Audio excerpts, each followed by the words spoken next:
Welcome back, boils and ghouls, to another exciting episode of The Mailbag, the part of the channel where you, the viewers, get to show off what you guys are capable of. We've got an amazing amount and some super quality stuff to go through. So without further ado, I want to get to that. But before we do, remember, if you would like these videos, hit that like button. Think about getting in the comment section below and letting me know. If you feel like you're in a position to help the channel grow, think about using the links in the description below to sign up for my Patreon page, sign up for membership right here on YouTube, or maybe even just hit the channel on Ko-Fi. That stuff really does make these videos possible. I'd like to thank every single one of you who sent in stuff. It means the world to me.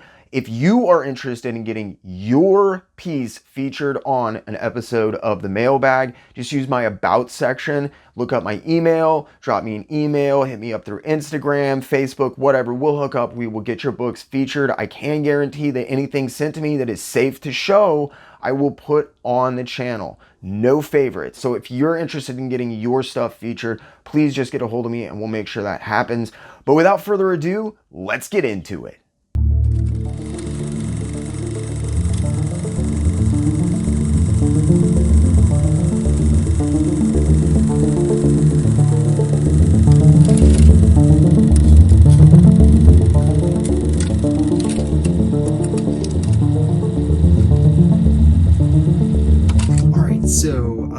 We're just gonna do a quick flip through on this book. Like, I don't have a ton of like back historical history on Yoshitako Amano or Vampire Hunter D. I happen to have this book. I think it's an amazing book. I always have. Dark Horse put this out. It's a great slipcase. It was a trade paperback that came out. I think he gave like it was like $40 list. This thing is a monster. I apologize. I've done my best. Hopefully we get this all on screen. But this thing is a beast, dude. It's huge. I wish I could say this was cheap. This is like, I think like $160, $170 book. Last time I saw, like, I think like if you keep an eye out, you could find somewhat of a, I don't know, more reasonable than $170. I do have to say though, as you can see, this thing is thick. We're gonna just flip through here. I don't want to like spend like 2 hours like drooling over this thing, which I definitely could, because this is what makes this really cool. Is it has preliminaries, it has pen and ink. I think my favorite stuff from Yoshitako Amano is this kind of like raw, frenetic pen style. It does have his like pencils, his preliminaries. There's like written stuff. This is a story, the portrait of I don't even know how to say. I'm not going to butcher her name. It's the, yeah. So it's like a written Vampire Hunter D story that's going on. But this kind of raw, I think like this kind of informed stuff like Ashley Wood and that kind of stuff real heavily. I've always been drawn to that stuff. I can't help it. His use of limited color palettes also really interesting. These like little illustrations, everything in this book is really well laid out. The use of like negative space, because a lot of these pages are monstrous. So the use of white space in this book is actually really well done, in my opinion. Could you have fit 2 images like this on one page? In some cases, yes. Does it feel lazy? Not really to me. I think it would kind of like detract unless you had stuff that was from a set series. There are certain images definitely I think that would have worked that way. Let me say it that way. But I think that overall the choices aesthetically, design-wise, made for the book really work, which is interesting because you go from this full color stuff into this really rough, I don't want to say rough because that implies like unfinished or something, but this very raw, brushy line work, black and white stuff. It could be very jarring, having that stuck in the middle of these very, very well done, like fully rendered paintings, because these are totally not Ashley Wood. You know, these are very traditionally like, I think, what most people associate with Yoshitako Amano and Vampire Hunter D, which is where, interestingly, this is definitely more of what I associate with Yoshitaka Amano. Originally, when I was growing up, there was not much anime around. Not much of it was like quality at all. Man, I love this page. But just there was not much quality at all, especially for manga and anime. And like Vampire Hunter D was most certainly one of the few things that I ever saw that was like translated into English, both in the written and animated form, that did not disappoint. This book is an amazing walkthrough on like every step of like why I think Vampire Hunter D resonated so heavily. I mean, this stuff is just absolutely beautiful. You've got his face is like Yoshitaka Amano. One of the things that I always did really respect about him, and you can see it here, his faces have a great deal of personality and expression that I think a lot of times is lost in the manga format, just because of like time constraints, and I don't think it has anything to do with talent. But Amano really seemed to have had an ability to push through that. And there is a sameness to some of the stuff that he does. But in my opinion, that works really well with Vampire Hunter D, because D is like very much not emotionless, but he tries to be emotionless. He tries to be a rock. And look at this stuff. You cannot find man. We need more work like this. Like, this is man. I'm sorry, I am literally in awe sometimes when I see his stuff. It is mind-blowing. And to see him go from that stuff to the the line work that you're seeing here, this white relief line work that looks almost like, if you're looking at this, like, that looks almost like lina cut or something. You know what I mean? Like, it's crazy to see. And then his full-on watercolor stuff, dude, and the colors, man, so vibrant and crazy. He reminds me of like a lot of the Spanish artists that like work in these really heavy brush strokes and very brash lines and colors. But he's got like totally that Asiatic composition and tendency, obviously his anatomy and stuff. It's very, very interesting to see his stuff. Obviously I think his paintings are very much more traditionally Japanese in a lot of respects, but his line work, these pen and ink line works, it is just phenomenal.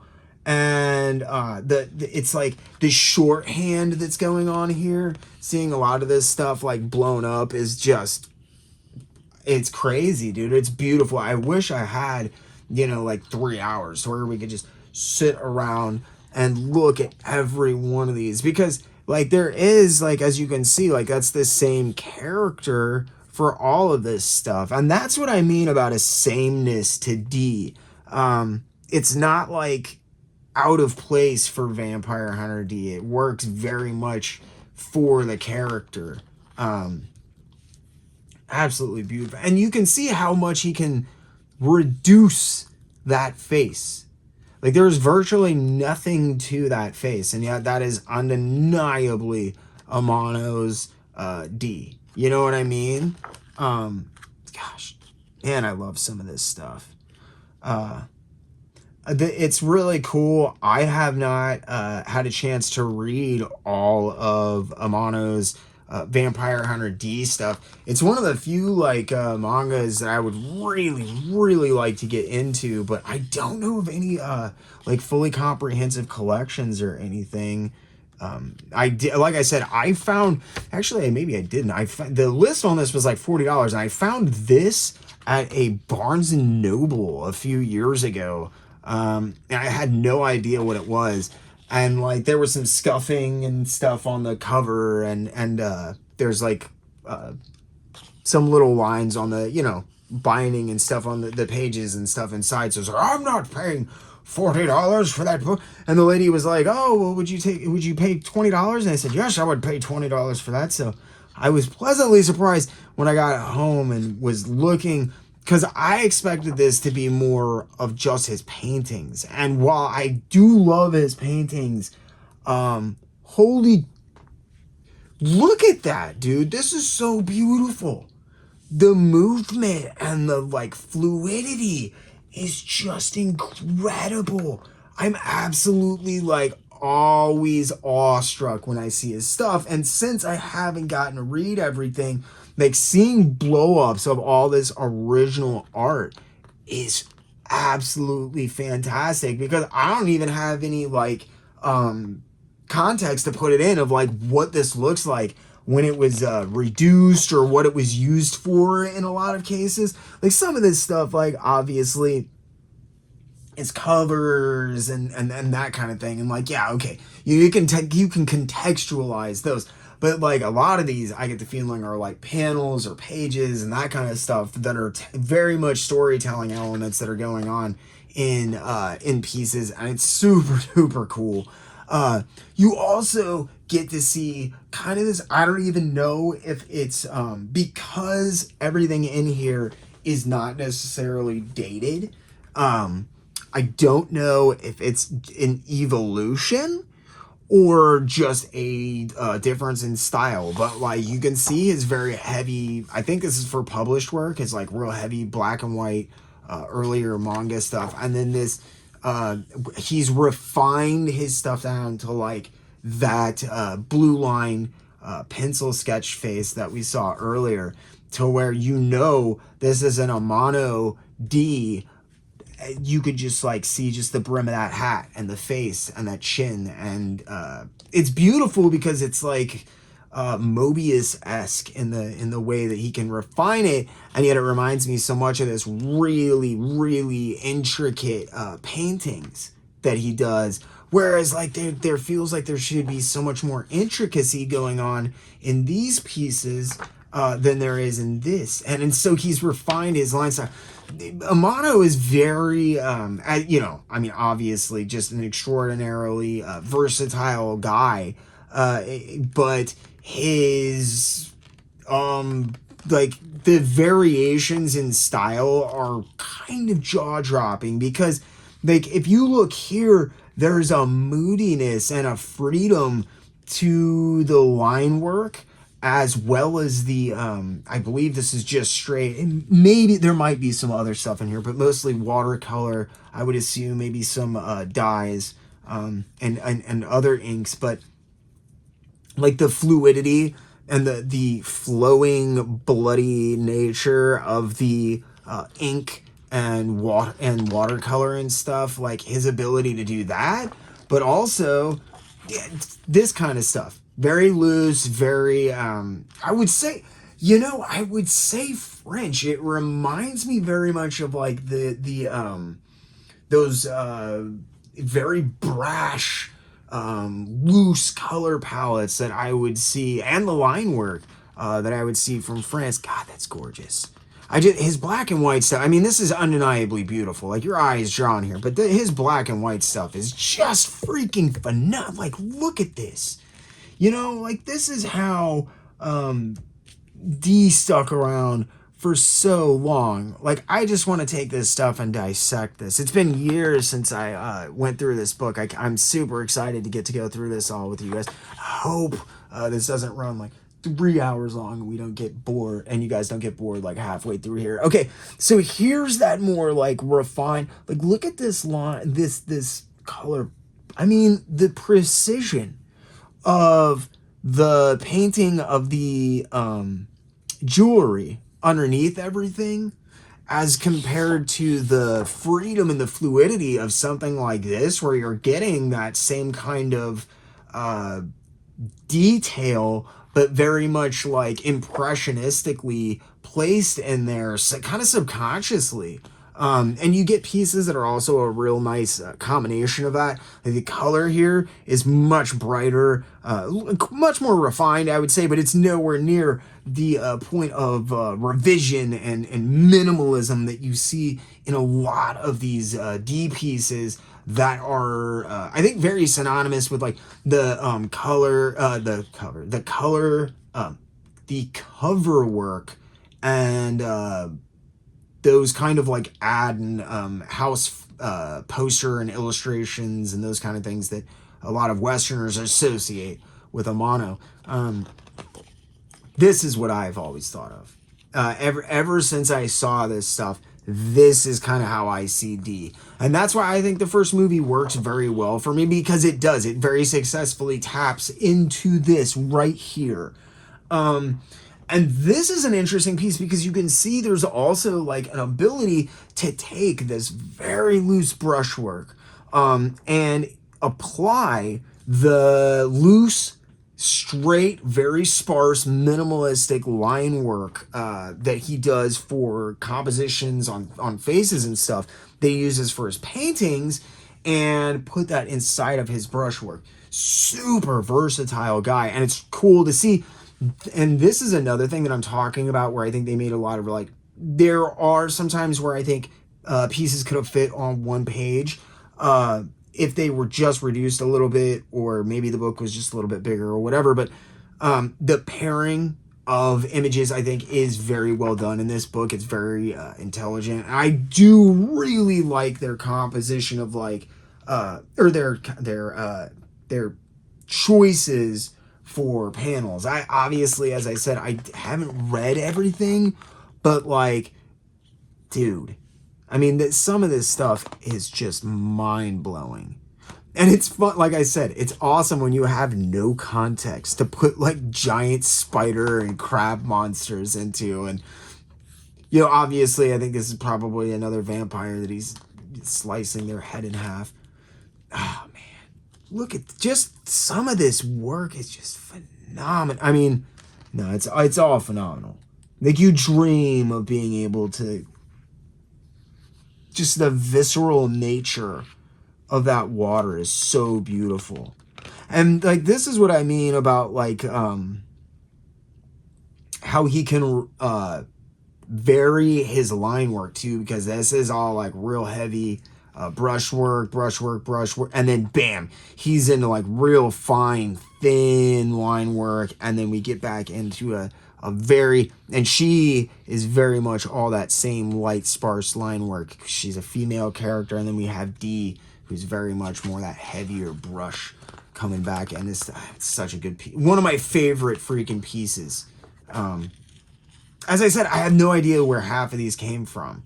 There are names down at the bottom. I assume that like they refer to stories, though I've never been sure, because I have never actually like had them. Like I said, I would love to pick them up if there was a comprehensive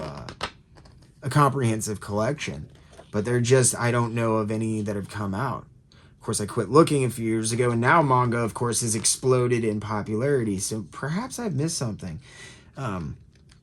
I really like these sparse pieces. They remind me of like Jay Lee a lot of times. These are the ones, now I do say like, really? You gave that a whole page?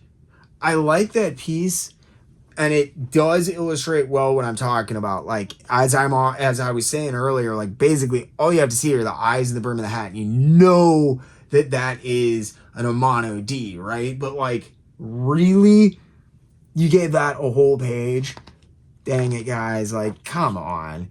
Then you get like a page like this, and you're like, okay, well, you know, maybe I can forgive you. It's okay. It's okay, guys. It's okay. And I love this stuff. This is the stuff that like I think most people associate with Amano on Vampire Hunter D here in the US. Like this kind of style. Very, very bright colors. Very minimalist line work. Just absolutely gorgeous composition, dude. I can't... oh man, that's a nice study right there. I can't express how much Vampire Hunter D changed the face of like manga and anime here in the United States when I was younger. It was part of like a small wave of animated films that you could show to people, that they could go to the source material and they weren't let down, and the animated stuff was just so good. Like, God, that's cool. They were so good that they weren't let down, and it did lead to the rise and pop. Obviously not just Vampire Hunter D, but like stuff like Akira, Vampire Hunter D, Ninja Scroll, that kind of stuff. They were kind of the guys that kicked down the door for all of that stuff. Holy jeez. Oh man. So fun. Just the raw energy, and like I love some of the dry brush work that's going on here too. It's really interesting. I think that's dry brush work. It looks like dry brush. Might be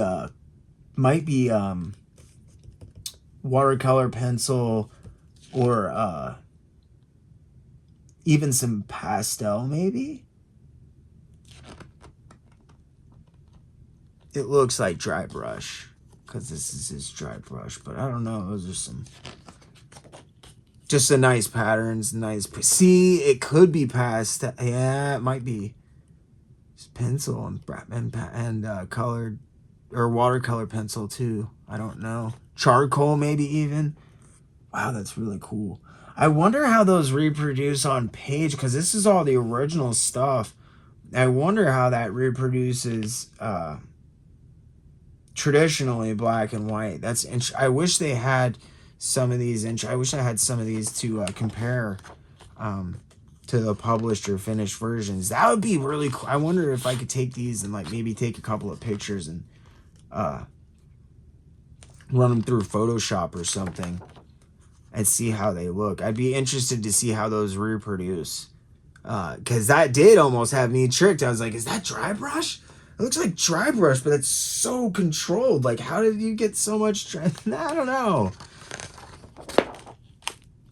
Man, this is a freaking good book. We're at 130 pages, by the way, guys. 130 pages, and it's been like maybe 10 pages of like a little bit of info at the beginning, and then just art and art and art and art and art. Man.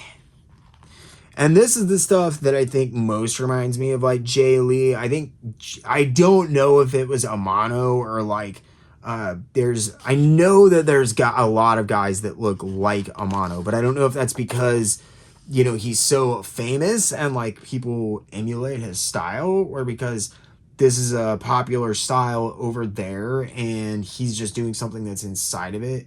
But I do know that like it feels like Jay Lee has very much gravitated towards like this, not this kind of stuff necessarily.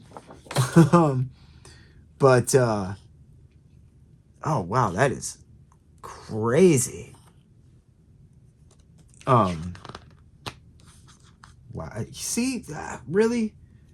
You gave that I mean, like, I get the point, okay, but really, a page? Man, and see, look at this. We could have made more room for. And this is the kind of stuff. Okay, if you're gonna give me raw stuff, if you're gonna be like, here's some like raw stuff, give me this kind of raw stuff, man. Give me conceptual stuff. I am all about that.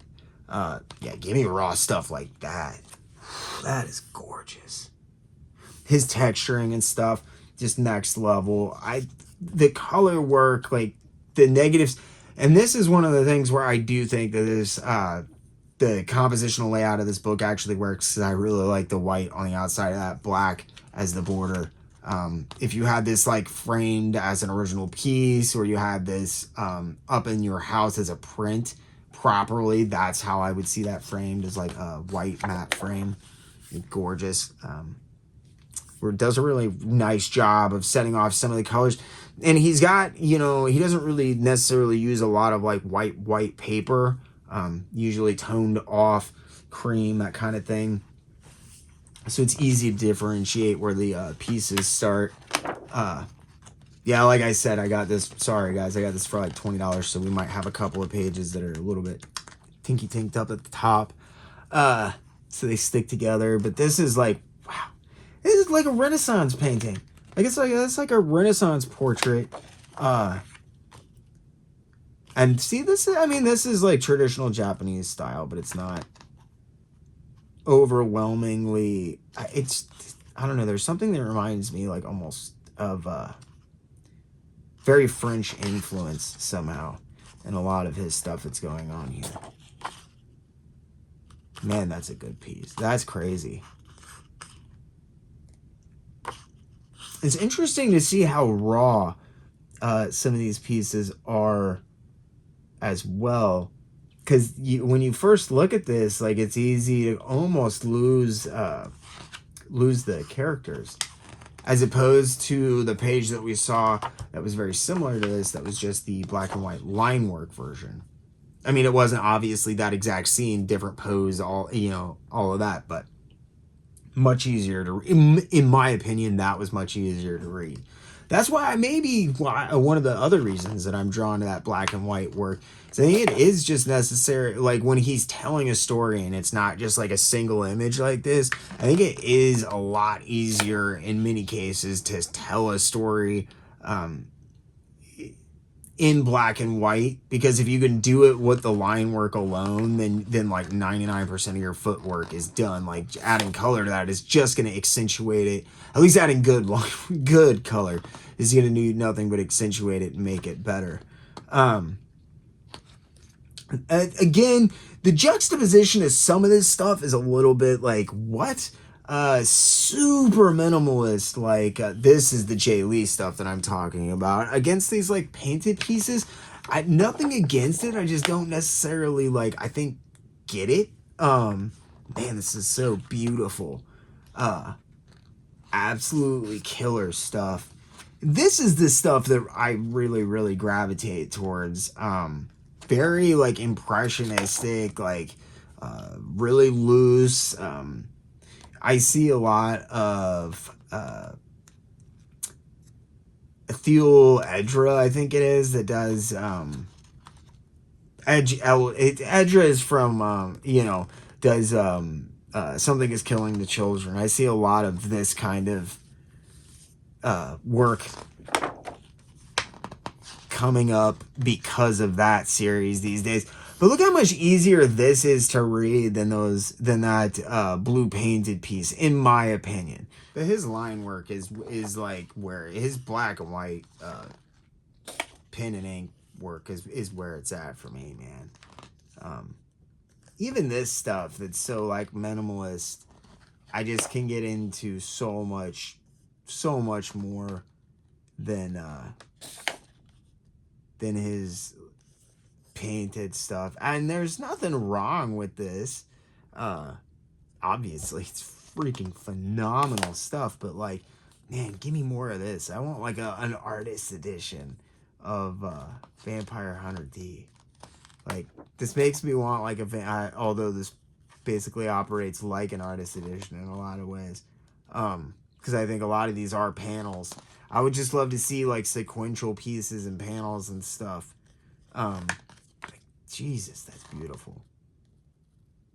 And like, I love how you can have Tim Sale was another name. I've been trying to think of this other name. I was like, there's somebody else that reminds me a lot of, and Tim Sale feels like he drew a lot, like the faces are very not obviously like Yoshitako Amano is not doing a Tim Sale face. I'm saying the faces are very Tim Sale-ish. Yeah, again, like, come on, really, guys? Like, I get it, yeah, but we could have cut like 10 pages out of the book or something, in my opinion. Or put like 10 more panels in. Come on. I need 10 more panels like this. Like, what the hell? And like Dracula with the girl like facing down with D. Like, yes. Come on, man. Like, give me more of that. Not.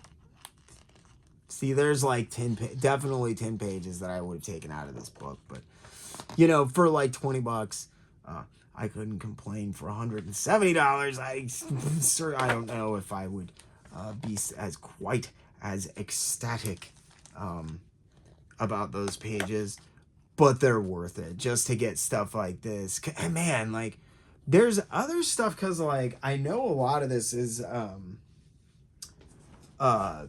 gouache, acrylic, watercolor, and some of it's like dyes and stuff. Like some of this other stuff is like totally mixed media that is like at some points like the fluidity of it very much confuses me. I don't understand, like, because he's working with like opaques on semi-opaques and like, oh man, like pure ink wash is gorgeous. Like what the hell, that is just so, how do you do that? I want to be able to make that look cool. If I tried to do that, it would be a bloody nightmare. And I really like, I wish there was more of these like gold and yellow and black illustrated. They're like limited color palette. They're basically like yellow and black. And they got the gold because it's like a toned down orangish, yellow or whatever. I freaking dig it. I don't know what they were done for, but you see a number of them pop up throughout here. Unfortunately, they don't, like most of them don't have the that really nice like heavy brushwork. They're more this light refined facial structure. And I lied, I have never actually paid a whole lot of attention. Well, I may have in the past, but I probably forgot about it. The painting date, this is really cool. They have everything broken down. They tell you what page everything is on. They tell you the name of the piece. I can't say anything right tonight, guys. Then it tells you what year they came out. And then it tells you what it was done with and what it was done for as well as the measurement. So this tells me like page 35 was for On the Wind, which is Vampire Hunter D. I assume graphic novel from 1984. It was done in inks and it's 216 by 153 millimeters. So this is like a really well done freaking breakdown. I don't know why this isn't on the pages though. They give you some information on the pieces. Yeah, everything says copyright Yoshitako Amano, and then it says D Fallen Angel 4. So I assume this is for Fallen Angel 4. So let's look at 187. I'm just curious about say D Fallen Angel 4 19 acrylics and colored inks. Yeah, so okay, so that's the name of the. Interesting. That's really weird. So all of this information is just reformatted and put into the back. I wish more books had something like this in it, though. That's really nice. Got some notes and a profile on Yoshitako Amano. And yeah, finally. Oh, wow. Okay, sorry. So like 2 hours later and about 200 pages later, we are done with Coffin, the Art of Vampire Hunter D. Like I said, this book is totally, as far as I know at least, is out of print. I saw it for like $170 and about crap myself, and I was like, man, I should probably put this on the channel, show this off for everybody so people can check it out. In case you are a Vampire Hunter D or just a Yoshitako Amano fan, I hope you guys enjoyed. If you want to see more stuff like this, make sure you hit the like button, make sure you subscribe, and get in the comment section and let me know who else you'd like to see me cover, what else you'd like to see me cover. I got plenty of stuff sitting around the house. So, as always, I appreciate you guys sticking with me, and I really, truly, and honestly ask only two things. Keep hitting those local shops, and keep reading comics. If you did enjoy what you saw, make sure you hit that like button. Think about getting in the comment section below and letting me know if you really enjoyed what you saw. Make sure you Hulk smash that subscribe button. If you do that, make sure you ding the little notification bell so you never miss another video or premiere. Again, if you feel like you're in a position to help the channel grow, think about using the link in the description below to sign up for my Patreon page. For as little as $3 a month, you get access to tons of behind-the-scenes posts, updates, exclusive content like uncut interviews, and you can even get your name in the credits.